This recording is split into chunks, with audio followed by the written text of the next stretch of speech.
I think if I hear you call me Becky one more time, six-pack, I'm gonna pop your tops. All 6 of them. Who are you?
Detroit, Chicago, New York, Miami were never like this.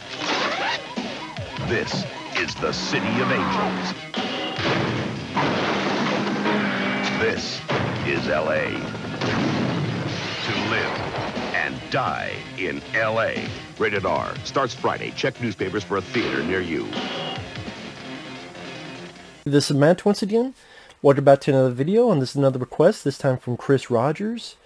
And for those interested in requesting stuff, topics, reactions, re-reviews, lists, pretty much any type of videos, you can either send a request either directly to my PayPal or join my Patreon.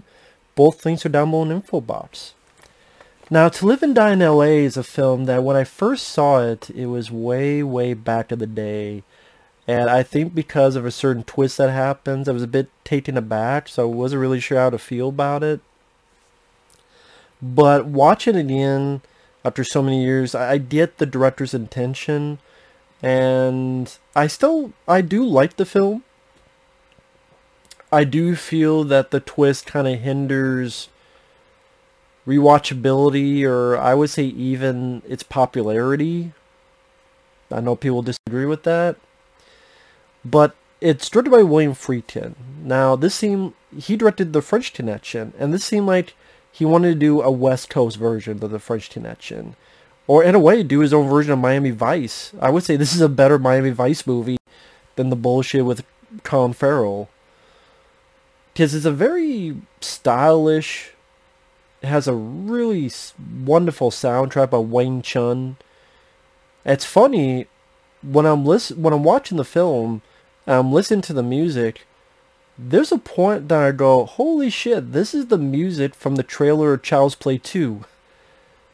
Because I've seen that trailer more than this movie. So I remember that it's like, what is that cool music in Child's Play 2? Come to find out, it's from this movie. So yeah, the music from Child's Play 2 has the soundtrack of To Live and Die in LA. Which I thought was interesting. But Wang Chung definitely gives that helps with that Miami Vice sort of feel tone to it, but like a very dark, gritty Miami Vice. Which didn't that Michael Mann movie try to be, but this was a lot more successful. And not as long, and not as boring. Like this one, the story is William Petersen, who I remember the most from Manhunter. He deals with the Secret Service, and looking for this big counterfeiter, trying to find a way to arrest him, and that's played by Willem Dafoe. When Petersen's partner gets killed, he gets a new partner. That new partner is played by Pankow. Is that the right way to pronounce it? John Pankow. He's a guy I remember from... He played the Doctor in Monty Shines. He was the guy that helped create sort of the chaos that happens, but he's still good friends with our lead character and trying to fix it, trying to do the right thing. So it's, oh wow, okay, that's the guy from Monty Shines, cool. And I thought the cast did a good job. You also have Steve James from American Ninja 1, 2, and 3. He plays one of the guys who deals with Willem Dafoe's character. It's definitely a movie that has a lot of style and a lot of cool factor. Even how intricate they go into how this counterfeiting is made and the process. Granted, I still would not tell you how the fuck you would make counterfeit money, but it tries to do its job in a way to go through step by step. This is how they get the paper, the serial numbers, the right color to make it look. It's kind of interesting to see it go through that detail. Plus the soundtrack helps. Other people in the cast, John Turturro, he's been in a lot of stuff, including The Big Lebowski. He's another one of the guys working with Willem Dafoe. Willem Dafoe, good actor, very capable here as the villain, because he's a guy who bit off kilter. He'll make a painting and paint it. He'll make a painting then burn it, and he's a guy you're not quite sure what he's going to do next. He may be calm and simple, and next minute he's ready to shoot you in the face. And just he has that cool look and demeanor that makes a worthwhile villain tick. William Petersen, he's a guy who's the gun-ho cop, going above the law, over the rules, over the rule book. You've seen that in a lot of these type of movies.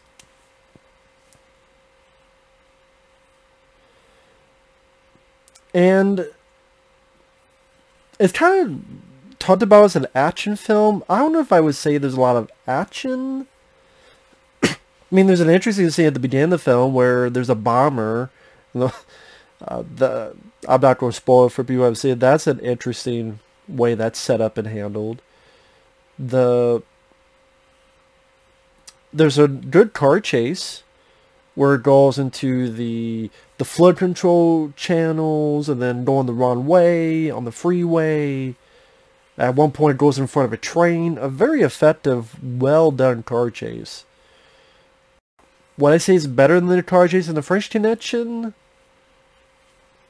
Maybe, because there's definitely a bit more to it in its intricacy. With being in front of the train and going wrong way in traffic. That's definitely the big action set piece in the movie. There's a little bit of foot chase, like when he's chasing the John Turturro in the airport. Funny enough, you know those conveyors, and there's the thing in the middle. Well, William Petersen runs on top of it. The airport security got pissed at the filmmaker, said, "You're not supposed to do that shit. We don't want you doing that." And then William Friedkin told him, "Just do it one more time, and I'll say I forgot." Or you'll, "Oh, William Petersen, sorry, he forgot. Sorry, cops." But William Friedkin, he's a director that I don't mind Jade, in particular the longer cut, which to me has the better ending. I really love The Hunted. I would say that's my favorite William Friedkin film, is The Hunted. Sorcerer, I don't mind. I just don't like the ending and what it hints at. Just not my cup of tea. Like I said, this one I do enjoy because I like the sound, the look, the style, the character. I wouldn't say there's a whole lot in a way to William Petersen, John Pankow's characters. Because there's not like a lot of scenes of them getting to know each other and getting to know their ups and downs, and in particular like banter back and forth. It's more just out of a procedural. Well, maybe in a way, because it is about the procedures, some over the line or not. We don't do this, we gotta meet this person to get to this. We don't go in here to try to get some info. We want to get John Turturro to talk, and then cuts to Willem Dafoe, what he's doing. Like, he wants to get John Turturro killed. Steve James and his crew fuck up, so he wants Steve James' money back that he gave him Suck on this till you get my paper. So yeah, it would have been nice to get a little bit of a banter, like a little bit more development. Maybe the most he did is William Petersen has this girl who gives him info, and he pretty much goes, "Hey, you don't. I'm going to send your ass back to prison." So I think he's not the most morally upright character, William Petersen's fella in this movie. But like I said, I'm still enjoying the style, the look, the actors do their jobs well. Pretty damn good car chase. Wang Chung, fantastic soundtrack.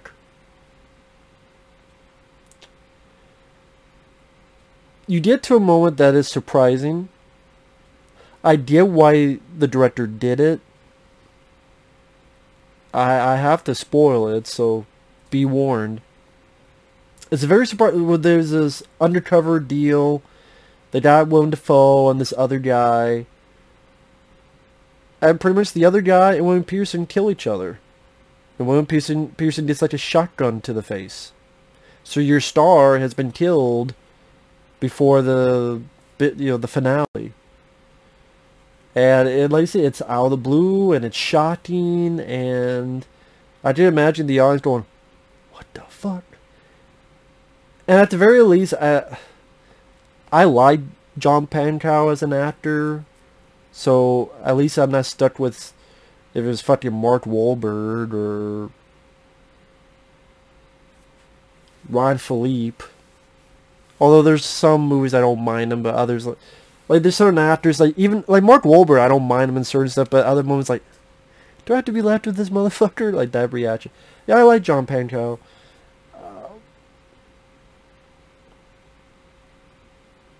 I get why, because William Petersen's character was always on the edge. He was always looking for that next adrenaline. I mean, he was a guy that did base jumping, where he would jump off bridges in order to swing upside down. And then earlier with that car chase, they kidnap a guy to get the money, steal this money in order to do the meeting with Willem Dafoe. Well, that guy who they thought was a bad guy, he gets killed, and he was an undercover agent. And William Petersen doesn't really seem to care. So they do set up those points and about how long is this guy going to go on before something happens, which inevitably it does with that lifestyle. So yeah, at least they set up a little bit, and it's a different turn. It's more surprising. It's less generic. I do wonder though, and I do think honestly that hurt its popularity. People disagree, that's fine. I do think if it, yeah, may be generic, but a lot of times people do that for a reason. I do think if William Petersen had not been shot, if it was, because I guess originally it was supposed to be John Pankow that got killed, and then in the middle, William Friedkin's, nah, let's make it William Petersen. I do think it would have found more success. Now, I don't know if it'd be a box office hit, bonanza, but I do think there is a chunk of an audience that if you like film, sure, you're appreciative and how daring it is, but there is that general audience that you may thumb your nose at and put your chin above. No, I shouldn't say that. There are not a lot of people do that, but there are some. There are some that do that, and they go, "How dare you?" It's like, yeah, I liked his character because I like William Petersen's performance. I didn't want to see him die, and I do think if it was him shooting Willem Dafoe, and yeah, it may be more generic and it may be more typical, but I think it would have been more satisfying to a chunk of people. Now, granted, in the eye of the artist, are you trying to justify most people or justify your own artistry? Obviously, if you're making the film and you're spending that much time and money well, it's not your money, but you're putting that much work into it, it's directed by you, as in you're the captain of the ship, then yeah, you want to do something that you yourself is proud of it the most. And it might not be something that most will like, or you may be one of the only few that like. But it's still your film, your, in a way, responsibility to make the film your own. Should you care what the public thinks? And it's, I get that. Believe me, I get that mentality. I truly get that. Because the door swings both ways. I'm sure there are times where a movie's been changed because of the public, a test screening. And I'm like, fuck the test screening, fuck them. I don't think they're right. I don't agree with them. So it's that catch-22. What does a director do? Does a director follow their vision? Or does a director do something that will be generally accepted by the audience? I guess that's what you gotta judge it by each movie and not as a general consensus.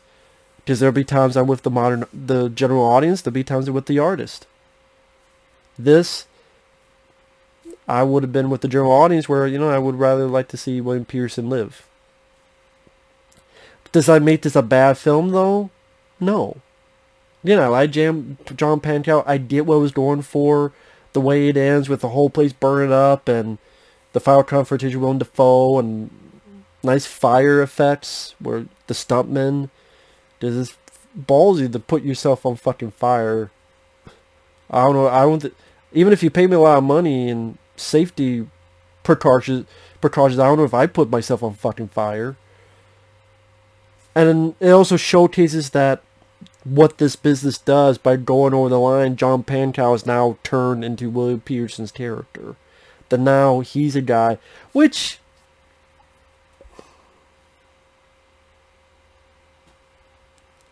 I don't know if he would have gone that far into turning to William Petersen because of this. Because we had seen him be so upset about what happened with the undercover agent, and I guess we're supposed to assume his partner getting killed is the tipping point. I don't know if maybe if we need like a few more clues of him slowly turning more into William Petersen. Maybe it's the fact that there's a scene earlier where he's told you could turn William Petersen's character in, but he doesn't. And maybe that's sort of the first notion of he's a guy who's who's open to breaking the rules. But I don't know, just something about him turning William Petersen that fully committed.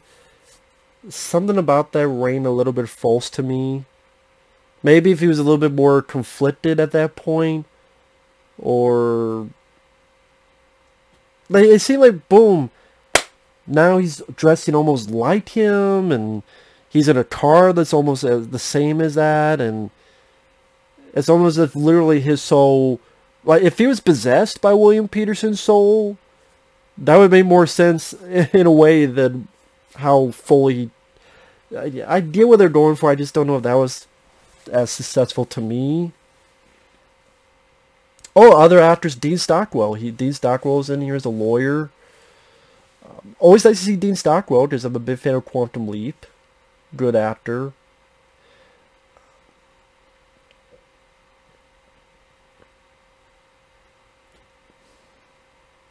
I don't know if I want to say maybe a bit more could have been done with the Dean Stockwell character.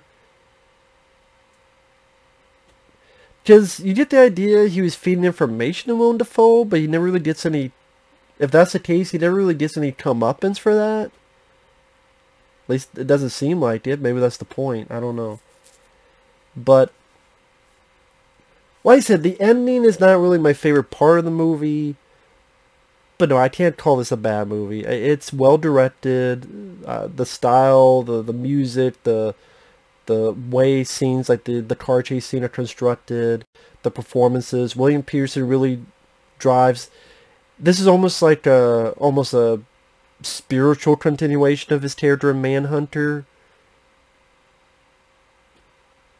I would say I like Manhunter more than this, though.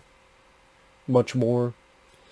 But yeah, I still liked the film. It was nice to revisit it. It was nice to see it.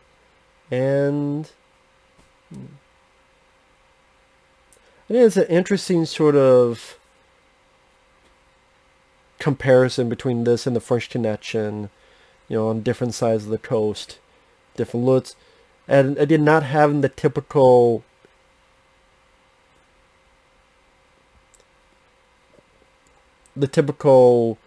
summation. In the French Connection, Gene Hackman's character is so hell-bent, he accidentally kills someone and he keeps going. And here, the death of the main character. So it's, you know, William Friedkin is a guy that seems like he wants to keep people on their toes, and I can understand that. But then, funny enough, you know, my favorite film of his is The Hunted, which he didn't do that. But I thought the film was still a very. But at the same time, that film didn't do anything, The Hunted, and no one talks about the movie. And more people talk about To Live and Die in L.A. in the first chapter more than The Hunted. So maybe he's in the right. Maybe that's a... But... And The Hunted, I mean, with Tyler Lee Jones, Benicio del Toro. A very underrated film, criminally underrated. Doesn't even have a Blu-ray in the U.S., from what I understand, which is ridiculous. There's a Blu-ray overseas, but not in the U.S. Fucking stupid. But what did he do? Anyway, To Live and Die in L.A., definitely worth a look. Especially if you like the actors and William Friedkin's style direction. And the idea, if you want to see a better version of a Miami Vice movie, this is it. Although I would say I prefer the first two seasons of Miami Vice TV show over this. I'll say that. But thanks for watching. Take care. We'll see you guys later. Bye-bye.